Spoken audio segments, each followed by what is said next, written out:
indeed, it is a good afternoon. Good afternoon. Please have a seat, everybody. Please have a seat. Thank you.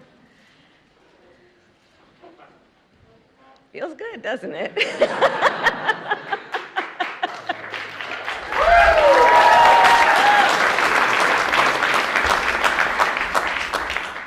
President Biden, President Obama, members of Congress, and my fellow Americans. On March 23, 2010, the Affordable Care Act was signed into law.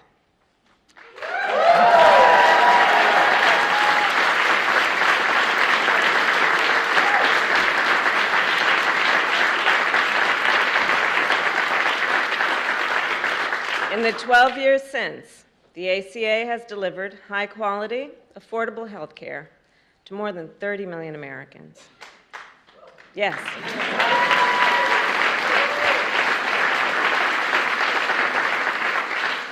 And those Americans are working parents and young children, college students, and older Americans, millions of people who had never been able to afford coverage before, or who had been denied coverage altogether, often because of a category of denial called pre-existing conditions. Conditions such as cancer, diabetes, hypertension, or even asthma. The ACA is the most consequential health care legislation passed in generations in our country.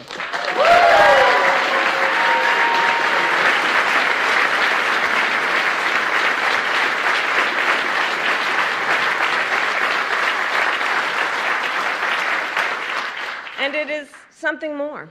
The ACA is a statement of purpose, a statement about the nation we must be, where all people, no matter who they are, where they live, or how much they earn, can access the health care they need, no matter the cost. You know, when I served as Attorney General of California, it was that purpose that led our office and 10 other state attorneys general to submit a brief to the United States Supreme Court in defense of the ACA, and it is that purpose that brings us all together today, to continue to expand affordable health care and its coverage to families across our nation, and to call on Congress to take action, to pass legislation that simply allows Medicare to directly negotiate prescription drug prices with pharmaceutical companies.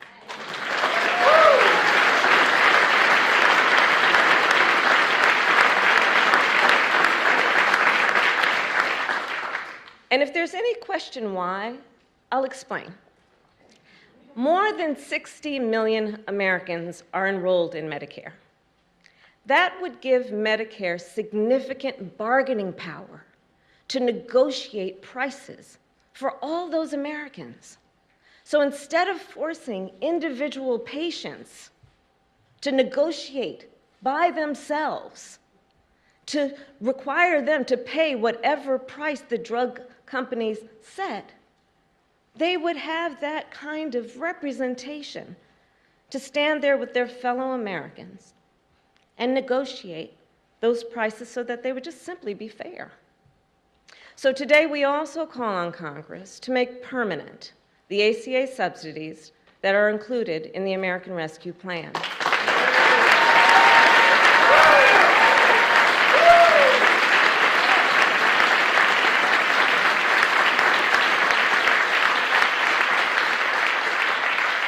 Subsidies that are currently lowering insurance premiums for millions of Americans, and which are set to expire in December. And more must be done.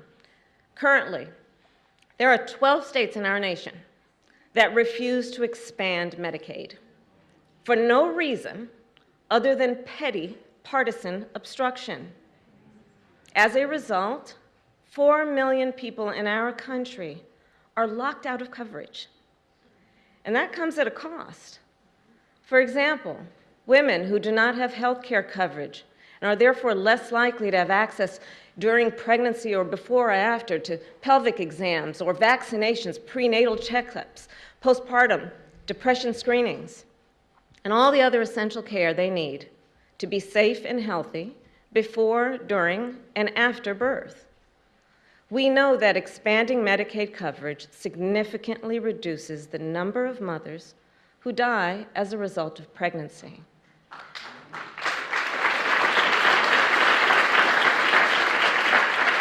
So the sooner coverage is expanded in those 12 states, the more lives we will save.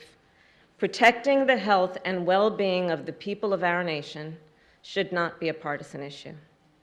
Every person in our nation should be able to access and afford the health care they need to thrive, not as a privilege, but as a right. And that is why our administration will continue to use every tool at our disposal to strengthen the ACA. And with that,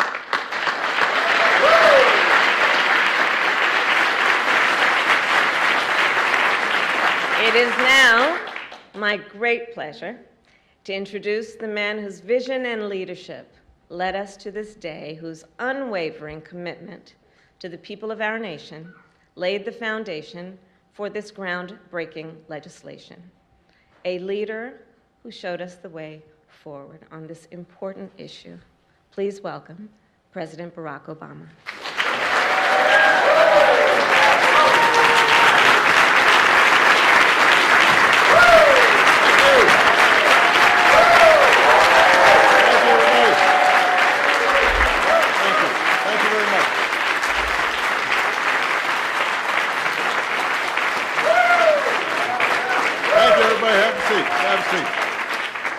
Thank you. Vice President Biden, Vice President. That was a joke.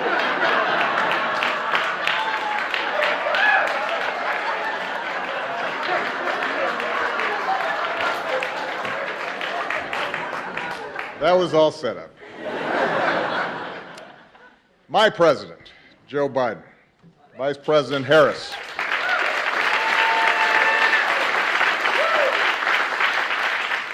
our dear friend, Madam Speaker, Nancy Pelosi,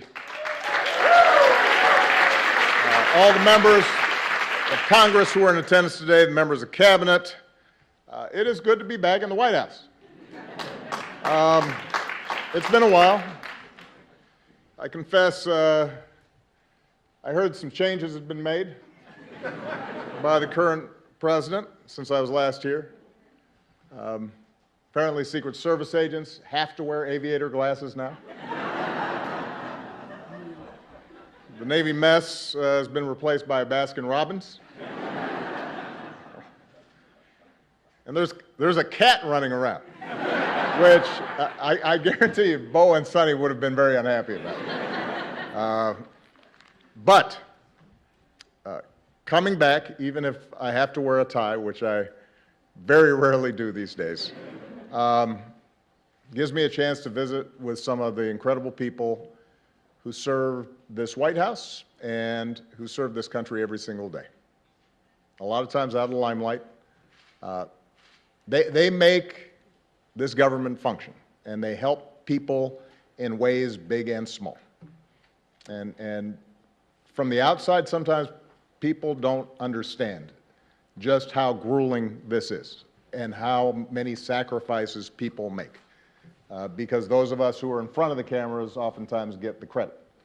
But it's a lot of people who are devoted day in, day out to making this country better that matter, and a lot of them are represented here. And that's not just in the West Wing, by the way. It's also in the residence. There were a lot of people who looked after our families that I will always be grateful to. So it's wonderful to be back to say thank you to all of you. But most of all, coming back here gives me a chance to say thank you and spend some time with an extraordinary friend and partner who was by my side for 8 years. And Joe Biden and I did a lot together.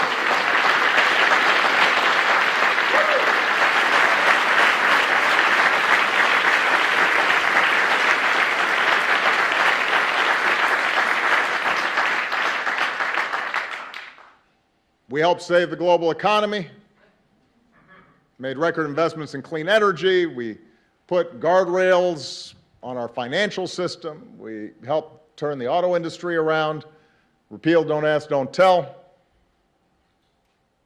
But nothing made me prouder than providing better health care and more protections to millions of people across this country.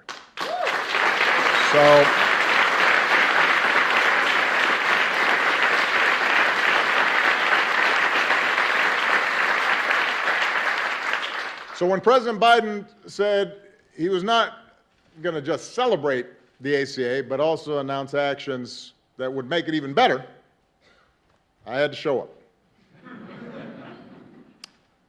I think it's been well documented just how difficult it was to pass the ACA. You can get a lot of testimony here in case folks haven't heard. You know, as a country, we have been talking about reforming health care for 100 years. Unlike almost every other advanced economy on earth, we didn't have a system that guaranteed access to health care for all of its citizens. Millions of people didn't have health insurance, often because their employers didn't provide it or because it was too expensive. But despite the fact that our health care system didn't work well, it was hard to change. Healthcare represents about 1/5 of our economy. That's trillions of dollars that are involved. So there were a lot of different economic interests that were vying to maintain the status quo. And because the majority of Americans did have health care, some people naturally worried that they'd lose what they had. The media was skeptical of past failures. There was a lot of misinformation, to say the least, flying around. And it's fair to say that most Republicans showed little interest in working with us to get anything done. That's fair to say. But despite great odds, Joe and I were determined. Because we'd met too many people on the campaign trail who'd shared their stories, and our own families had been touched by illness. And as I said to our dear friend Harry Reid, who is missed, wished he was here today, because he took great pride in what we did. I intended to get health care passed, even if it cost me re-election, which for a while looked like it might.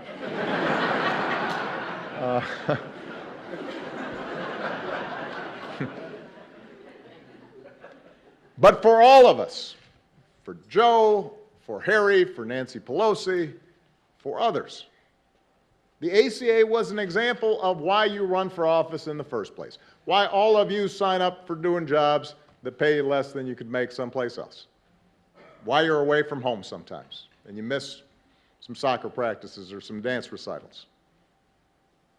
Because we're not supposed to do this just to occupy a seat or to hang on to power. But we're supposed to do this because it's making a difference in the lives of the people who sent us here. And because of so many people, including a lot of people who are here today, made enormous sacrifices. Because members of Congress took courageous votes, including some who knew that their vote would likely cost them their seat. Because of the incredible leadership of Nancy and Harry, we got the ACA across the finish line together.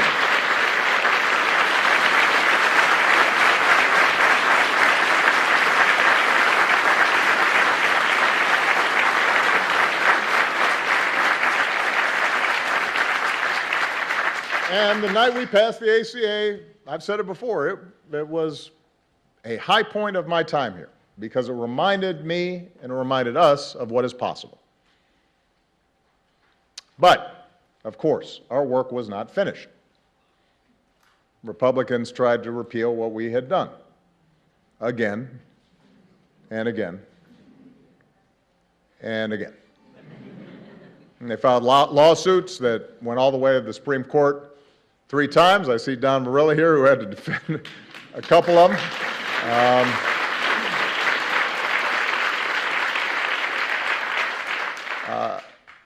They tried explicitly to make it harder for people to sign up for coverage. And let's face it, it didn't help that when we first rolled out the ACA, the website didn't work. That was not one of my happiest moments. So given all the noise and the controversy and the skepticism, it took a while for the American people to understand what we had done. But lo and behold, a little later than I'd expected, a lot of folks, including many who had initially opposed health care reform, came around. And today, the ACA hasn't just survived, it's pretty darn popular. And the reason is because it's done what it was supposed to do. It's made a difference. First 20 million, and now 30 million people have gotten covered thanks to the ACA.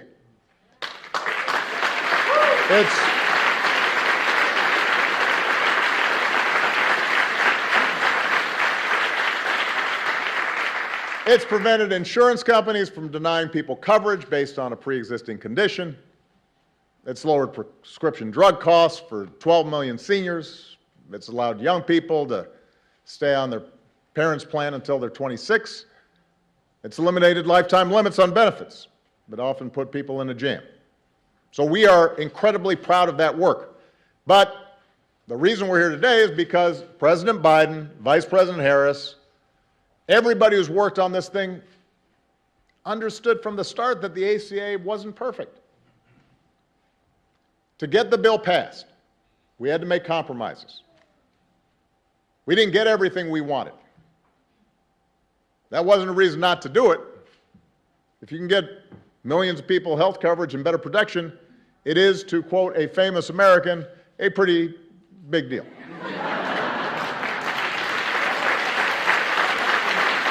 That's what it is.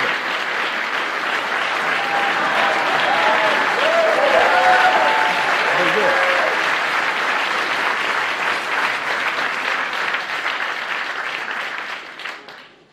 But there were gaps to be filled. Even today, some patients still pay too much for their prescriptions. Some poor Americans are still falling through the cracks. In some cases, healthcare subsidies aren't where we want them to be, which means that some working families are still having trouble paying for their coverage. Here's the thing, that's not unusual when we make major progress in this country. The original Social Security Act left out entire categories of people, like domestic workers and farm workers. That had to be changed. In the beginning, Medicare didn't provide all the benefits that it does today. That had to be changed. Throughout history, what you see is that it's important to get something started, to plant a flag, to lay a foundation for further progress. The analogy I've used about the ACA before is that in the same way that was true for early forms of Social Security and Medicare, it was a starter home. It secured the principle of universal health care, provided help immediately to families, but it required us to continually build on it and make it better. And President Biden understands that, and that's what he's done since the day he took office. As part of the American Rescue Plan, he lowered the cost of health care even further for millions of people. He made signing up easier. He made outreach to those who didn't know they could get covered, make sure that they knew, made that a priority. And as a result of these actions, he helped a record 14.5 million Americans get covered during the most recent enrollment period.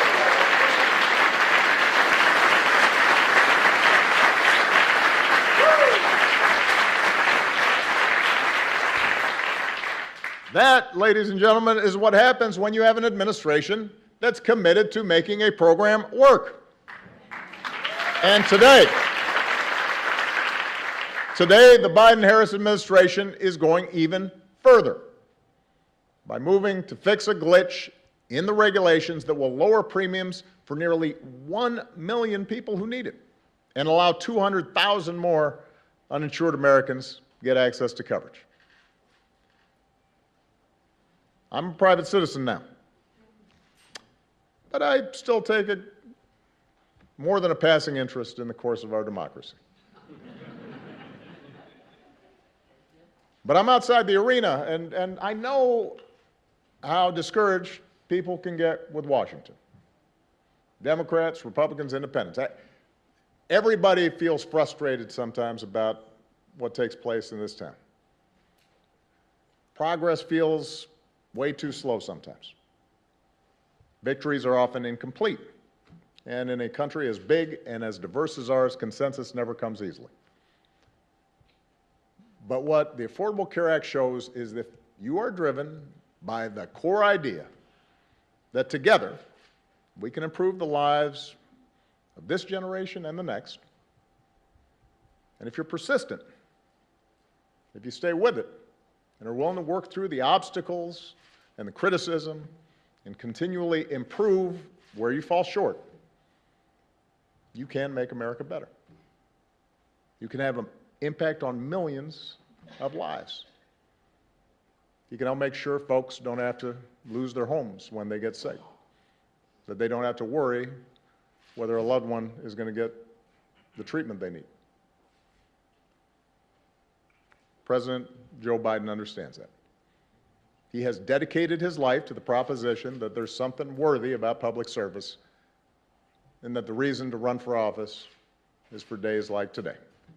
So I could not be more honored to be here with him as he writes the next chapter in our story of progress. I'm grateful for all the people who've been involved in continuing to make the ACA everything it can be, and it is now my great privilege to introduce the 46th President of the United States, Joe Biden.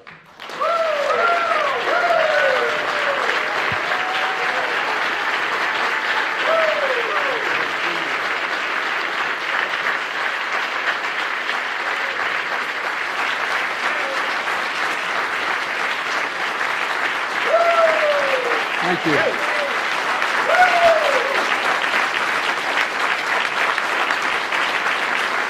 Thank you, thank you, thank you. Please. Thank you. Thank you.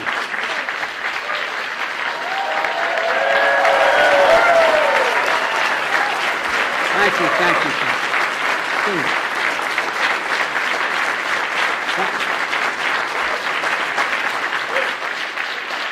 Please. Thank you.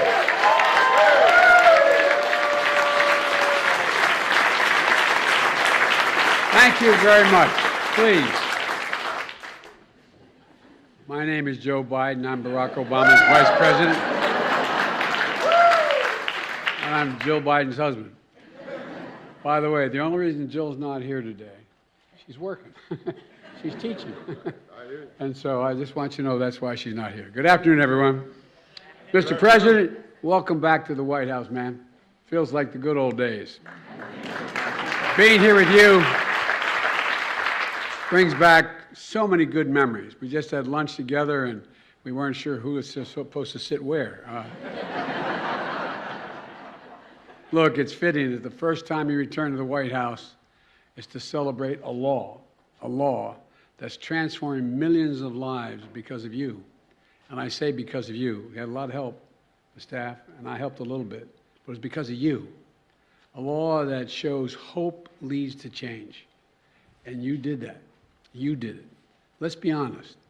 The Affordable Care Act has been called a lot of things, but Obamacare is the most fitting. Obamacare. True.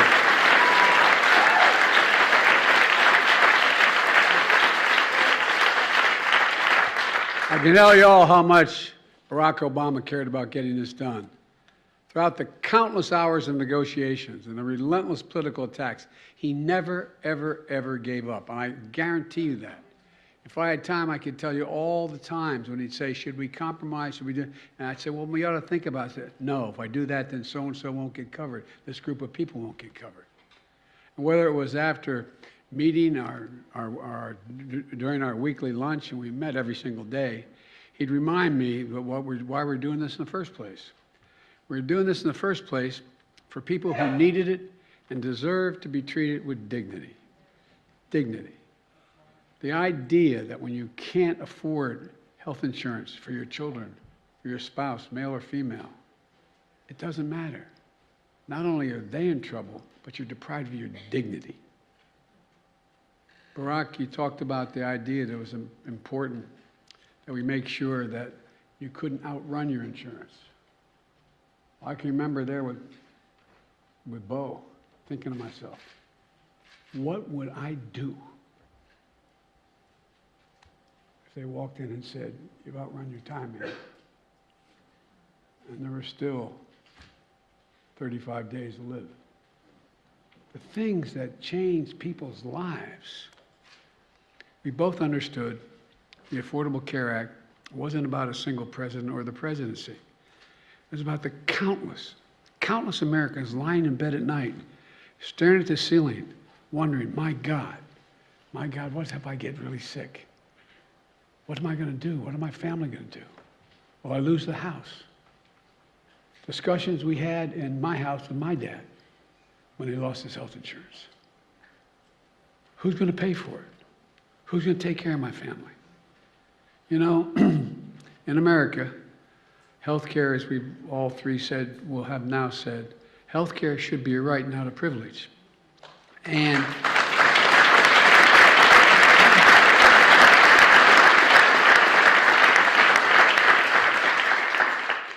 with the help of members of Congress, especially Nancy, and the advocates for families who are here today, 12 years ago, last month, 12 years ago, we made a good effort toward that proposition, and it should be right. And Barack, when you signed the Affordable Care Act into law, it became the most consequential piece of health insurance, most consequential piece of legislation, in my view, since the creation of Medicare and Medicaid in 1965. It made a difference in people's lives every day.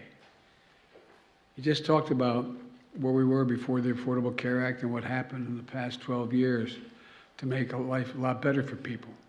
Well, I'd like to talk about where we go from here, because we knew back then, as the President said, we knew that we had to keep strengthening this legislation. Look, that's why I ran for president, and I promised to protect and build upon the Affordable Care Act. As soon as I entered office, that's exactly what Kamala and I did, and what our administration and the Democrats in Congress here today did. We passed the landmark American Rescue Plan, which not only helped us on COVID-19 get it under control and our economy back on track, it got millions more people insured under the Affordable Care Act. It made it easier for people to sign up for coverage in the middle of a pandemic. It opened to special enrollment people and gave millions and millions of Americans more time to enroll. It quadrupled the number of navigators out there in the communities, helping people to sign up for coverage because it's confusing to people. It's confusing. Presidents heard me say when we worked together, you know, they'd say, well, Biden and Obama are doing great on foreign policy. You want to do something difficult, try health care. Not a joke. Not a joke. So we continue to expand Medicaid. Missouri and Oklahoma became the 37 and 38 states to expand Medicaid under the Affordable Care Act.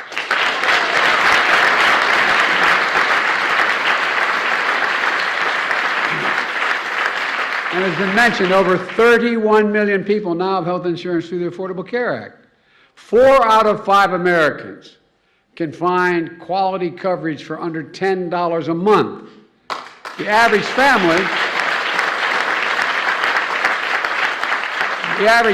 is saving $2,400 a year on their premiums. That's $200 every single month, available for other needs in their lives, from gas to groceries to other basic necessities. The bottom line is this: the Affordable Care Act is stronger now than it has ever been. And today,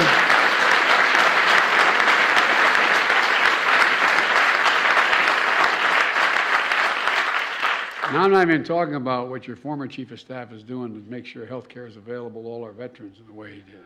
Yeah.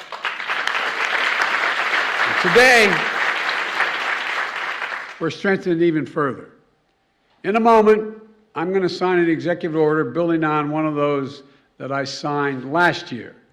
It directs federal agencies to continue doing everything in their power to expand quality and affordable health care coverage, making it easier for people to enroll in and keep their coverage, helping people better understand their coverage options, and to be able to pick the best option for that family, taking steps to strengthen benefits, lower costs, and expand eligibility, protecting Americans from low-quality coverage that can lead to a mountain of medical debt. And folks, and separately, it's time to fix what we refer to as the family glitch. Now, the family glitch, everybody in this room probably knows what it is. But it's a common issue facing 5 million Americans who can't get financial help to get coverage under the Affordable Care Act. And here's the problem. Under the current rules, a working mom is told, as long as she can afford employer-based coverage for herself, she can't qualify for premium subsidies to afford coverage for her family. Cover her, but not her family. We're working to change that. Once today's proposed rule is finalized, starting next year, working families in America will get the help they need to afford full family coverage. Everyone in the family.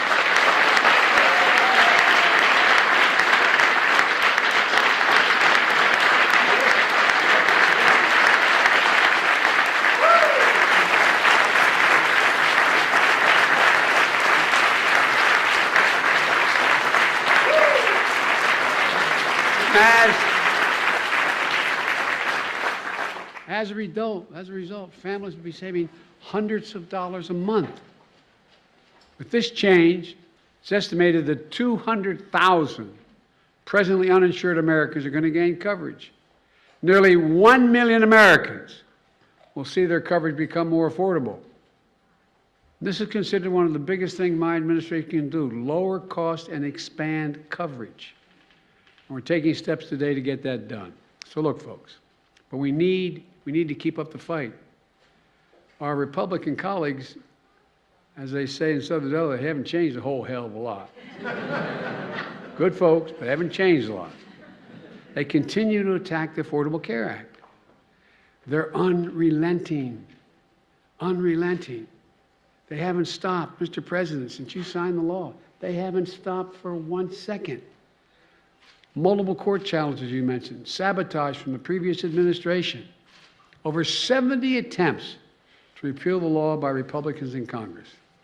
In fact, just last month, the distinguished senator from Wisconsin said, if Republicans get back in power, they should try to repeal the Affordable Care Act. Again try. Today, 12 years later, Republicans have not stopped their attacks on this life-saving law. So pay very close attention, folks. If Republicans have their way, it means 100 million Americans with pre-existing conditions can once again be denied health care coverage by their insurance companies. That's what the law was before Obamacare. In addition, tens of millions of Americans could lose their coverage, including young people who will no longer be able to stay on their parents' insurance policy at age 26. Premiums are going to go through the roof. Well, I got a better idea. Instead of destroying the Affordable Care Act, let's keep building on it. Let's extend it.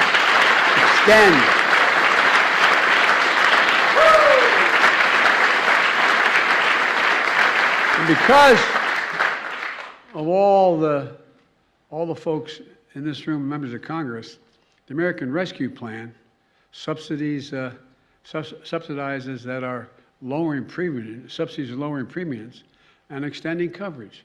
And I got a little practice when you gave me that other act, when we were president. You were president, I was with you.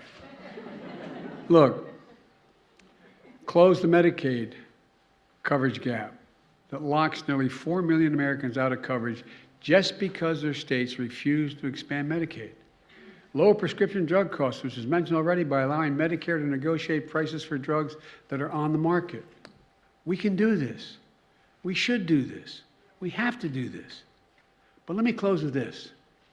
12 years ago, at a bill signing the Affordable Care Act, President Obama said, quote, "We're a nation that does what is hard, what is necessary, and what is right." That's exactly what he did. Exactly what he did. And folks, that's what we have to do. That's what we do as Americans. You know, it's what all of you did here in making the Affordable Care Act possible. I really mean it. We just got to keep it going and keep building on it. We need to keep the faith. We need to remember, we're the United States of America, and there is simply, literally, nothing beyond our capacity when we're united and do it together. So God bless you all. May God protect our troops. And now, I'm going to sign an executive order. And Barack, let me remind you, it's a hot mic.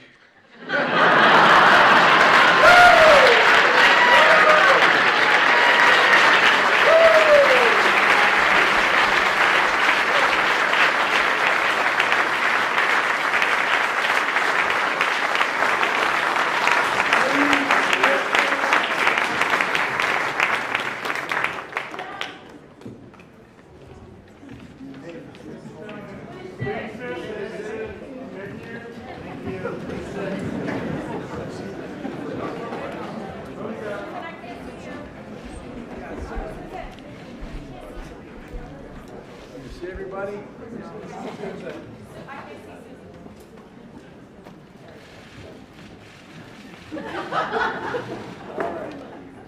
I have to admit, one thing I haven't gotten down.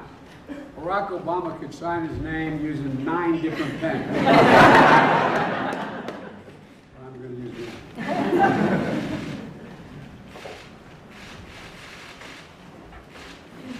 There you go.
We even have outer space here.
Democrats worrying about the midterm? You got a story to tell, just got to tell it. Does what's happening in Ukraine make you rethink your decision, Mr. President?